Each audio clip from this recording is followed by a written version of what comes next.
Hello, my name is Hammaga salom. Siz bilan Nabish Rahmajon.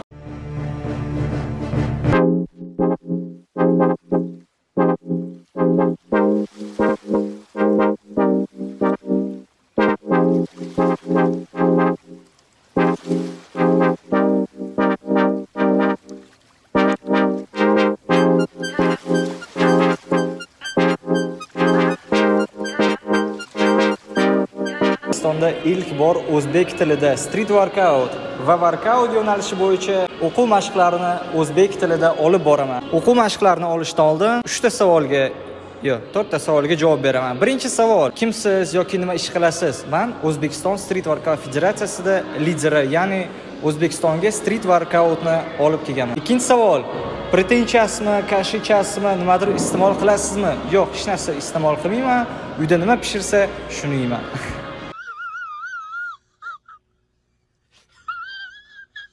Uchinchi savol: o'quv mashqlarini street workout va workout yo'nalishi bo'yicha o'zbek, rus yoki ingliz tilida oling degan savollar juda ham ko'p. Men bitta yo'nalishga kelishdim, ya'ni o'zbek tilida olishga. Chunki O'zbekistonda, butun dunyoda o'zbek tilida street workout va workout yo'nalishi bo'yicha o'quv mashqlari yo'q. 4-vapros.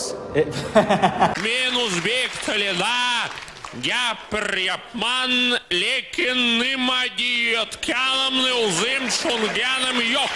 4-savol: nimaga go'dingiz kichkina yoki qanaqadir go'dani kattalashtirsa bo'ladimi? Yo'q. Street workoutga kelganingizda sizni go'dingiz qanaqadir gorilladay bo'lib ketmaydi yoki godzilladay bo'lib ketmaydi.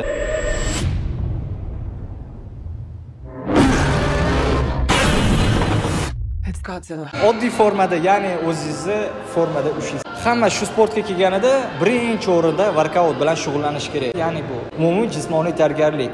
Отжимание yerda, отжимание yerda.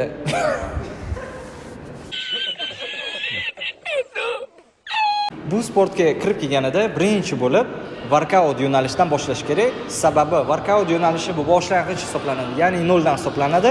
Umumiy jismoniy tayyorgarlik, отжимание yerda, отжимание, tortinish, o'tirib turish va shunga o'xshash mashqlar. Bugun faqatgina shu yo'nalishlarni sizga qanaqa qilib to'g'ri bajarishi, nechta podxod qilishi va necha marta bajarishi sizga ko'rsatib beraman. Birinchi yo'nalishimiz bu yerda отжимание, chunki bu eng osoni qizlar uchun, o'g'il bola uchun hisoblanadi.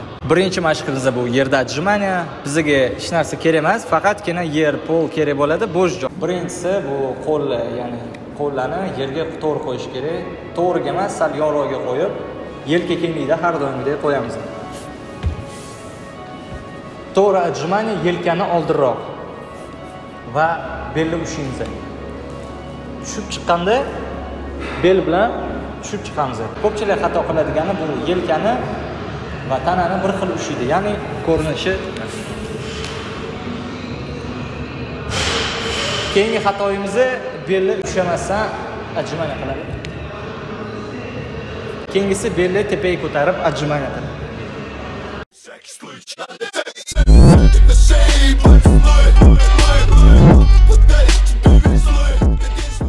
Ko'pchilikda street workout va workout yo'nalishida savollar bo'lsa, Instagram yoki Telegramga o'tib bemalol murojaat qilishingiz mumkin. Kuzatishda davom eting. Bilan Nabish Rahmajon bo'ldi. Hammaga xayr, sog'-salomat bo'linglar. Now I gotta roll with ice. Ride or die, ride or die, ride or die, ride or die, ride or die, ride or die, ride or die, ride or die. Cody's brothers, my guys, know that they fly, know that they ride or die. I keep well on my side. CJ Ack, now I gotta ride or die.